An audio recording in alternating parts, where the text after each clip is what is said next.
And let's see, is she ready to come off? What do you guys think? All right, guys, good morning. Welcome back to Hobson's Choice Harleys. We're bootlegging out in the shop again. We're working on the 98 Softail. So today our plan is to finish changing out the controls, getting rid of these chrome ugly things that were on there when I bought it. We're also going to pull the speedo and the oil gauge off and get rid of that. We're going to pull the tank off. I've got a new king size tank. We're going to dry fit that. We're going to try and get this rear fender off, which again, to pull this fender, I got to pull the whole rear end, the tire, the belt, everything. And I appreciate everybody throwing some suggestions on the last video for colors. Keep them coming. This hopefully will be going out for paint next week. Right now, the winner is kind of a royal turquoise blue metallic, but that is subject to change. So please don't forget to hit the like button and subscribe and ask any questions you have. Give me some color suggestions and continue to keep watching. Appreciate it, guys. So this is our third seat. Personally, I think that's the one I'm going to go with. It's kind of a cool old Corbin. So that's going to come off here in a minute. It's a dry fit. Got some shorter springs. Still needs a little bit of work, but we're a lot closer than we were, and it just fits the bike a whole lot better. Right here, we're going to take this off. I've already loosened it.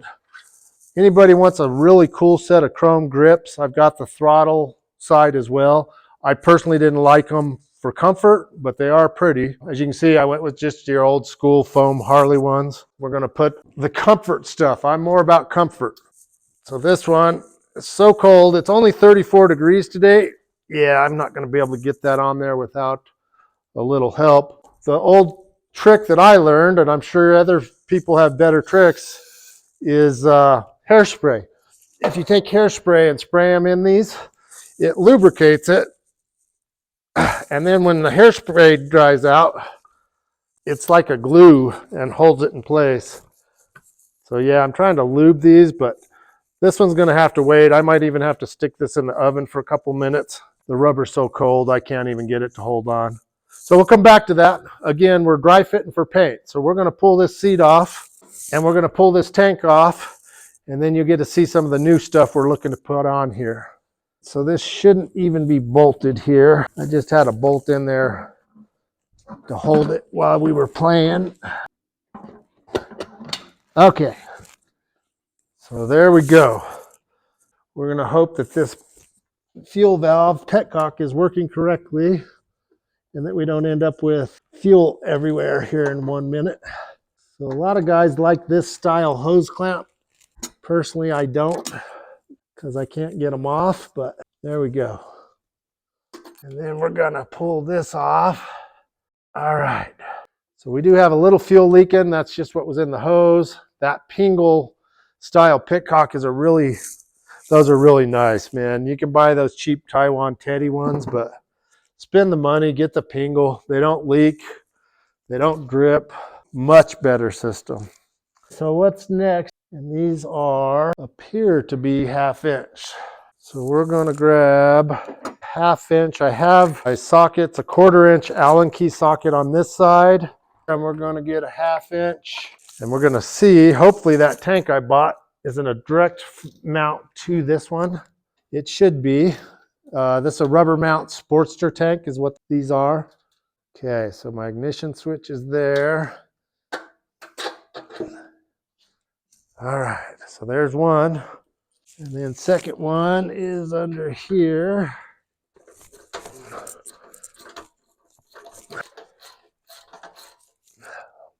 Coming around from the back side.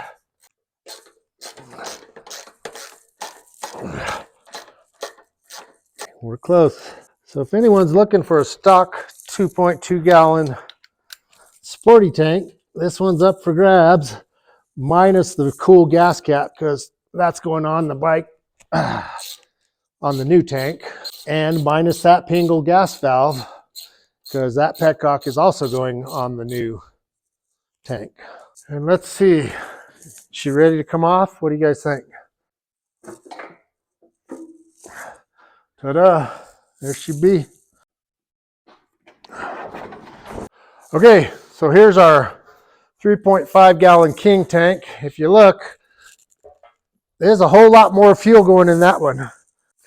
I'll be honest, I'm not the fan of the Sportster peanut tank. So I wanted to see how that looks and fits. You put her about right there. I think it's gonna work. I'm stepping back for a visual. And yeah, that's gonna fit the bike. More importantly, I'm gonna have enough fuel to do more than 50 or 60 miles. I think I got about 75 miles from a full tank before I was on reserve.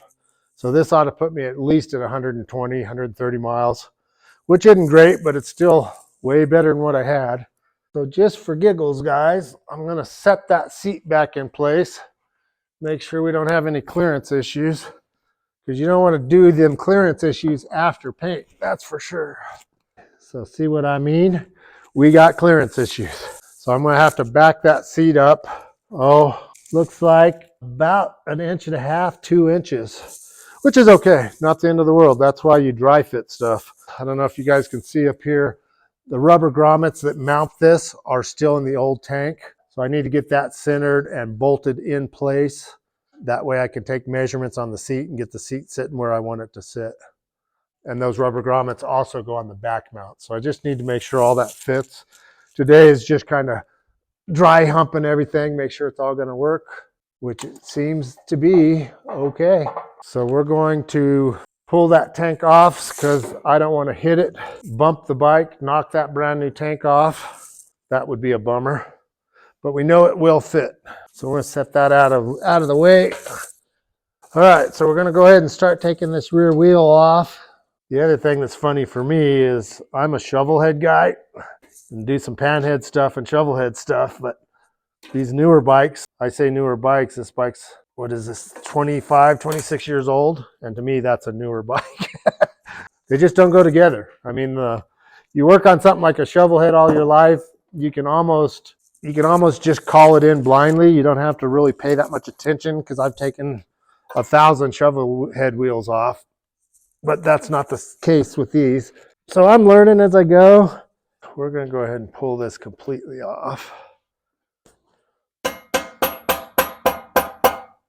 So here's the deal, guys.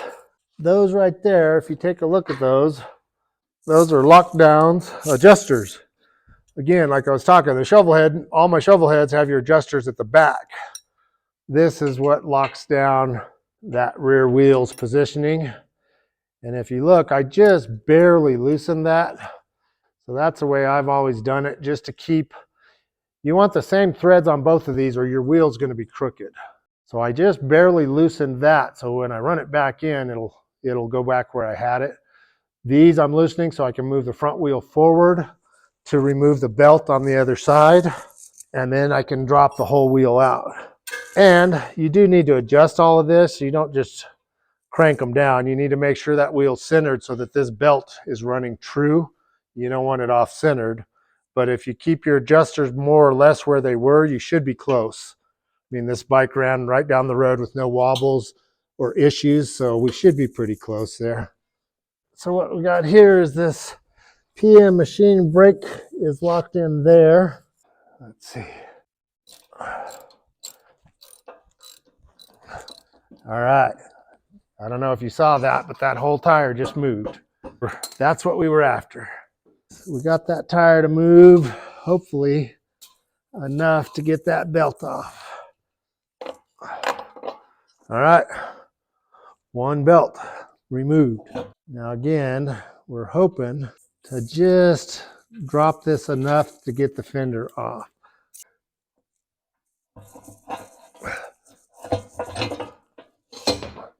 Okay, so where am I bound up here? Is that our caliper? Yeah. All right, we'll let that caliper hang there. Should have took that belt to the other side. I might still be able to. All right, there we go. So that is one beefy wheel. So let's see.